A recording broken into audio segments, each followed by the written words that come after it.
Tu rêves de lire en anglais mais tu bloques à la première page. Moi aussi, je te rassure, au début j'ai galéré, mais grâce à quelques petites astuces, j'ai réussi à m'y mettre et aujourd'hui je lis presque uniquement en anglais. Hello hello, moi c'est Lucie, welcome ou welcome back sur ma chaîne. Aujourd'hui je te partage mes conseils pour lire en anglais, pourquoi j'ai commencé et surtout les meilleurs livres pour pouvoir commencer. Honnêtement, pourquoi j'ai commencé à lire en anglais? Parce que de 1, j'en avais marre d'attendre les traductions. On nous sort un tome et il faut attendre 6 mois, voire des fois 1 an selon les maisons d'édition pour avoir la suite alors que tout est déjà écrit en anglais. Et aussi, faut être honnête, le prix des livres les gars, parce que à l'époque où j'ai commencé, maintenant ça s'est un peu rapproché quand même des livres en français, mais au moment où j'ai commencé la lecture en anglais, on était sur des brochets à 20 € en France, en anglais ils étaient à 12 €. Franchement le calcul il était très vite vu, ça permettait d'acheter plus de livres, donc consommer forcément plus étant donné que je lis quand même relativement, on va dire rapidement en fonction des mois. Franchement c'était le bon plan parfait pour avoir les trades et payer moins cher. Donc avant de te parler de ces livres que j'ai lus pour commencer à lire en anglais, je vais te partager quelques conseils qui, même si comme ça ont l'air assez généraux, vont vraiment pouvoir te changer la vie dans le début de ta lecture en VO. Déjà je te conseille de choisir un niveau qui est plutôt accessible, quelques livres qui vont être un peu plus faciles en fonction de ton niveau de vocabulaire. Aussi, ce que je peux par exemple te déconseiller, c'est le style de la fantasy, romantasy, parce que c'est des livres où le vocabulaire va être plus précis, plus compliqué, où il y a toute la construction du monde fantastique en soi qui peut être difficile en termes de vocabulaire, le fait que t'aies 1000 personnages, qu'ils aient 1001 ans, tout ça. La young adulte par exemple, du coup, vu que c'est des livres qui sont écrits pour les jeunes, peut être souvent un style qui est plus facile. Et il y a certaines romances, certains thrillers aussi, qui, en fonction de l'écriture de l'auteur, sont quand même vachement plus accessibles que d'autres. Le deuxième conseil, je le donnerai toujours et je m'en rappellerai toujours aussi parce que c'est mon prof d'anglais qui me l'avait donné à l'époque et c'est vraiment ancré dans mon cerveau. Ne cherche pas à tout traduire, ne cherche pas à tout comprendre. Alors ça demande pas mal de lâcher prise, je conçois, mais vraiment ne cherche pas à comprendre chaque mot de ta phrase. Le but c'est vraiment de comprendre plutôt le sens global, et s'il y a un mot qui revient assez régulièrement et que tu comprends pas, en effet là ça va peut-être être intéressant d'aller le chercher, de comprendre la traduction machin. Mais si c'est un mot une fois, c'est pas grave, vraiment c'est pas la fin du monde. Je sais qu'au début du coup on va faire une fixation là-dessus, mais il faut vraiment essayer de te détacher de ça et de te dire que t'as compris le sens global de la phrase et ça va même te permettre souvent de deviner le mot en question. Troisième conseil qui, je te l'accorde, va être en effet très général celui-là parce qu'on l'entend partout quand on parle d'apprendre une langue, c'est de consommer du contenu en anglais, que ça soit tes films, tes séries, sur tes réseaux sociaux, la musique, parce que ça va vraiment t'aider en termes de vocabulaire. Alors je sais que ça peut être chiant au début parce qu'on a l'habitude des voix en français, quand tu regardes un film t'as pas forcément envie de te prendre la tête et de lire les sous-titres, mais vraiment ça va vraiment faire toute la différence parce qu'à force d'être imprégné dans de l'anglais tout le temps pratiquement, étant donné que en vrai on regarde la télé quand même assez souvent, t'es sur ton téléphone souvent, je te dis pas de passer ton téléphone dans les réglages en anglais et tout parce que ça c'est vraiment plus précis, ça peut être un peu plus chiant, mais abonne-toi sur des niches, des contenus que tu aimes, sur Insta, TikTok en anglais. Ça va te permettre de développer du vocabulaire, de comprendre les tournures de phrases, d'avoir des expressions même, et du coup ça va te rendre la vie beaucoup plus facile dans ta lecture aussi. Je te conseille aussi, si t'es plus à l'aise après que tu aies mis les sous-titres en français, de les mettre en anglais, directement en VO, parce que même si tu te sens très à l'aise et que tu penses ne plus avoir besoin des sous-titres, le fait de les mettre, il y a des fois où tu comprends pas bien ce qu'il a dit, le gars ou la gonzesse, tu captes pas vraiment l'expression qu'il a dit, et le fait de l'avoir écrit, quand tu vas la relire ou quand tu vas la réentendre plus tard, ça va venir tout seul. Si tu lis en e-book, que ça soit sur Kindle, Kobo ou etc., ça peut aussi vraiment être une bonne base pour t'aider étant donné que tu vas avoir tout ce qui est dictionnaire, traduction automatique, et du coup si tu n'écoutes pas vraiment ce que je t'ai dit sur le deuxième conseil de ne pas vouloir traduire tout mot à mot, ça peut vraiment venir t'aider quand t'as pas compris une expression, tu surlignes juste et ça va venir te traduire tout automatiquement du moment que t'es connecté à une wifi évidemment. Et vraiment moi je sais que ça me sauve la vie sur des petits mots, des petites expressions que j'ai pas l'habitude de lire et qui du coup plutôt que de devoir prendre le téléphone et chercher, t'as directement tout sur ton livre. 5e conseil, mais pas des moindres, lis ce que tu aimes vraiment. On est d'accord qu'on veut lire en anglais, qu'on veut apprendre à lire plus facilement, etc. Mais le but c'est pas que tu prennes des livres juste parce qu'ils sont faciles et accessibles. Essaye de lire des choses que tu aimes vraiment. Si c'est des thrillers, lis des thrillers. Si c'est de la romance, vas-y, fonce. Le seul point, comme je l'ai déjà dit, c'est peut-être à la rigueur la romantaisie avec le vocabulaire qui est un peu plus précis, mais vraiment le but c'est que tu prennes du plaisir, et si tu lis juste pour dire de lire en anglais, ça n'a vraiment aucun intérêt. Et maintenant, si tu te demandes avec quel type de livre tu peux commencer à lire en anglais, je te montre ça de suite. Spoiler alert, ici on lit presque que de la romance, donc tous les livres dont je vais te parler sont exclusivement de ce style-là. Il y aura aussi peut-être quelques thrillers, mais comme ça, t'es prévenu. L'un des tout premiers livres que j'ai lu en anglais, et d'ailleurs ça commence de se voir parce que les pages commencent de jaunir, c'est Icebreaker de Hannah Grace. Toute la saga, même de manière générale, est hyper accessible en termes de vocabulaire, de plumes, etc. Moi honnêtement les 2 autres tomes, même si j'ai bien aimé ma lecture, je les ai pas non plus appréciés de dingue, donc c'est pour ça que je vous parle que de celui-là. On est sur une romance de hockey, elle fait du patinage artistique, on parle de santé mentale, il y a beaucoup de smut là-dedans, et je sais que c'est pour ça notamment qu'il est beaucoup critiqué sur TikTok. Moi j'avais adoré, donc en plus de ça, ça peut te permettre de te familiariser avec ce vocabulaire là aussi. Franchement je l'avais dévoré à l'époque, ça se lit tout seul, ça se lit rapidement, la plume est simple encore une fois, et je pense que pour commencer c'est vraiment parfait. L'une des toutes premières sagas que j'ai lues aussi en anglais, c'est la saga des Twisted par Hannah Wang. Je me rappelle qu'à l'époque j'étais trop frustrée parce qu'on la voyait absolument partout et on l'avait pas encore en français, et du coup j'étais là en mode bon du coup go, vu que t'as recommencé la lecture en anglais. La plume d'Hannah Wang, je pense, est assez facile à lire.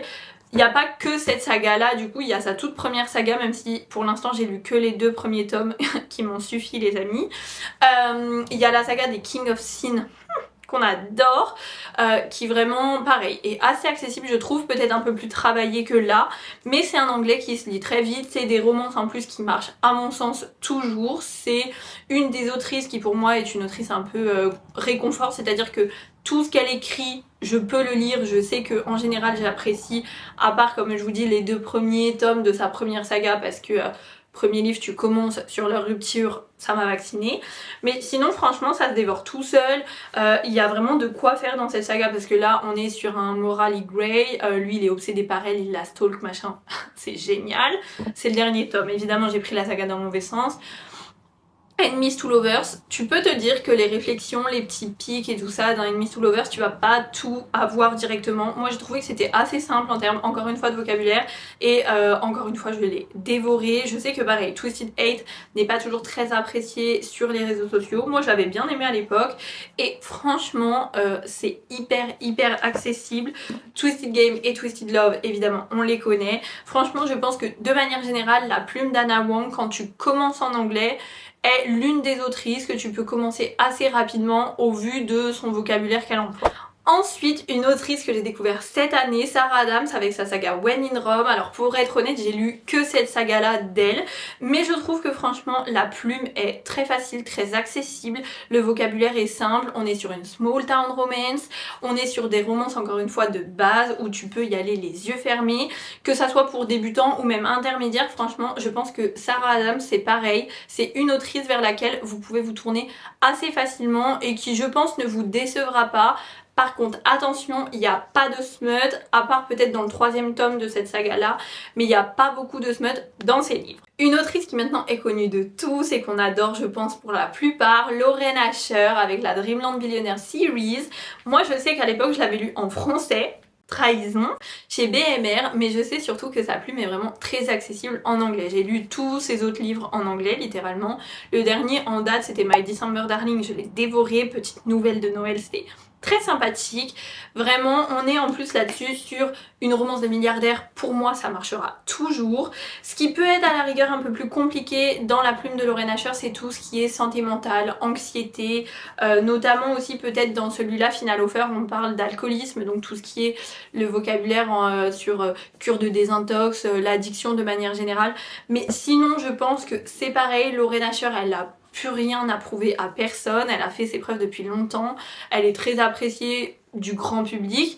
Si vous n'aimez pas Lauren Asher, venez m'expliquer pourquoi en commentaire, je vous en supplie, j'ai besoin de comprendre.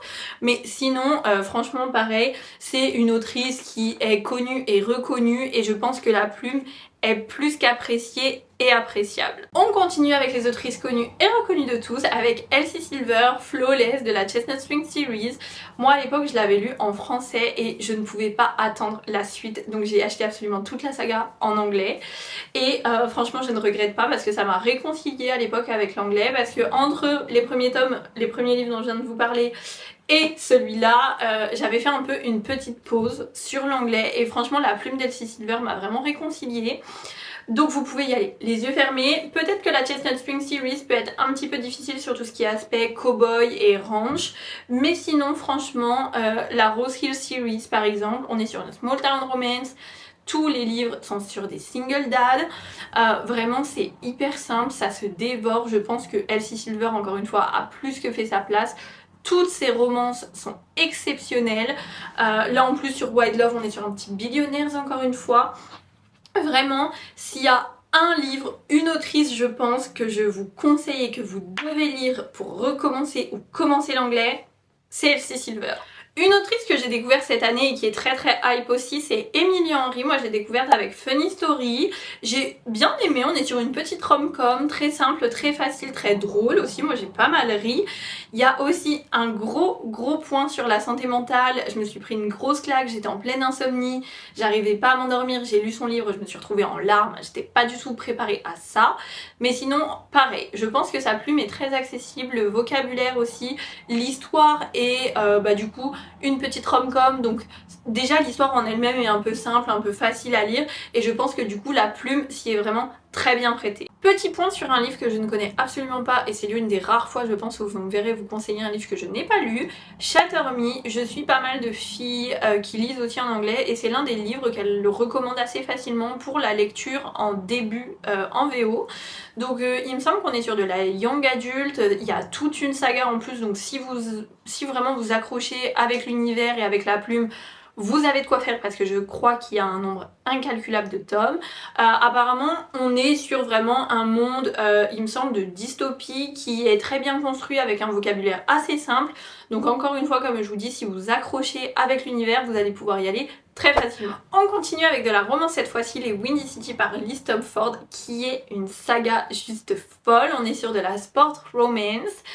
Et pas sur un seul sport les gars, donc c'est ça que j'ai adoré dans cette saga. Premier tome on est sur du hockey, deuxième tome sur du basket, 3 et 4e tome sur du baseball, et le 5e on retourne sur du hockey. Il y a toutes les tropes possibles, on a de la seconde chance, on a du fake dating, on a du single dad, on a un mariage plus ou moins surprise à Las Vegas. Enfin, franchement il y a de tout pour tout le monde. On parle encore une fois de santé mentale dans absolument chaque tome et c'est hyper bien abordé, c'est pas non plus entre guillemets le centre du livre mais c'est développé pour chaque personnage et du coup ce qui fait que tu t'y attaches encore plus. Le found family est fou, le vocabulaire du sport je pense est quand même assez simple à enregistrer, en plus du coup c'est souvent le même etc. Moi le seul problème ça a été pour le baseball parce que je n'y connais absolument rien, mais du coup c'était pas tant le problème de la langue mais plutôt du sport en lui-même. La plume de Liz Tomford personnellement a été une très belle surprise. Le premier tome je l'avais bien aimé, je l'avais lu d'ailleurs aussi en français, mais alors le reste vraiment mais dingue. Dingue. Donc pareil, si vous voulez commencer la VO, que vous aimez les sport romances, je pense que c'est l'une des premières que vous devriez lire dans le sens où c'est l'une des meilleures. Une autre sport romance que je vous conseille pour commencer, c'est la Vancouver Stone Series par Stephanie Archer et même son autre série, si je ne l'ai pas lu, je sais que sa plume est dingue, donc vous pouvez y aller les yeux fermés. Behind the Net, le premier tome, est pas toujours très apprécié. Pourquoi, je n'en sais rien, parce que moi je l'ai dévoré, encore une fois, on est sur un Grumpy Sunshine.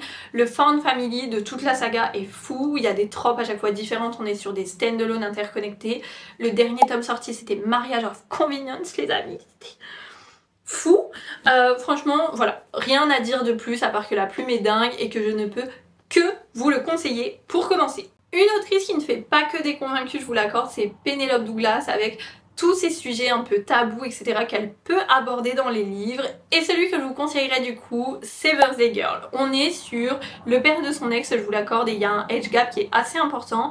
Mais en dehors de ça, même si je sais qu'elle est très connue pour son smut et tout, et c'est vrai qu'il y a pas mal de smut, si vous voulez développer votre vocabulaire là-dedans, c'est l'autrice que je vous conseille.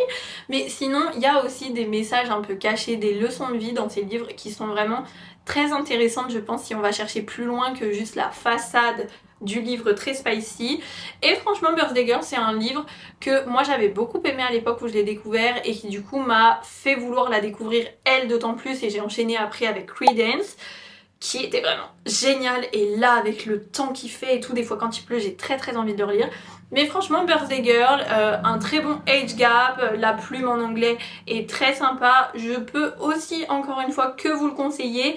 Mais peut-être que si vous voulez aller plus loin dans ces lectures, renseignez-vous. Et on finit avec une autrice dont tout le monde parle à l'heure actuelle, et ça change des romances parce qu'on passe au thriller avec Freida McFadden. Alors je n'ai lu que les 2 premiers tomes de La femme de ménage en anglais d'elle, mais j'ai trouvé que la plume était délicieuse les gars, vraiment c'était dingue, ça se lit tout seul, les chapitres s'enchaînent assez vite, j'ai trouvé les chapitres assez courts, ce qui permet du coup de passer assez vite à la suite quand tu commences d'être un peu angoissé tout ça. C'est un thriller, donc moi j'avais un peu peur en termes de compréhension et tout, de vraiment bien tout saisir. Et je pense que si vous voulez vous mettre au thriller en anglais, c'est une autrice par laquelle vous pouvez commencer, dans le sens où honnêtement les plots sont fous et tu vois rien arriver, mais le vocabulaire fait que tu comprends quand même ce que tu lis et que t'es pas complètement paumé. Voilà un peu comment j'ai commencé la lecture en anglais. Je sais qu'au début c'est pas facile, mais vraiment accroche-toi, et je pense que le meilleur conseil que je puisse te donner, c'est de lire des choses que tu aimes vraiment. Donc n'hésite pas à me dire en commentaire si ça t'a aidé cette vidéo, si tu veux peut-être une partie 2 aussi avec des livres un peu plus avancés en termes de niveau, ou encore mes coups de cœur. Et si tu ne l'as pas fait, je te laisse t'abonner pour plus de contenu lecture et confiance en soi, et on se retrouve dimanche prochain pour une nouvelle vidéo.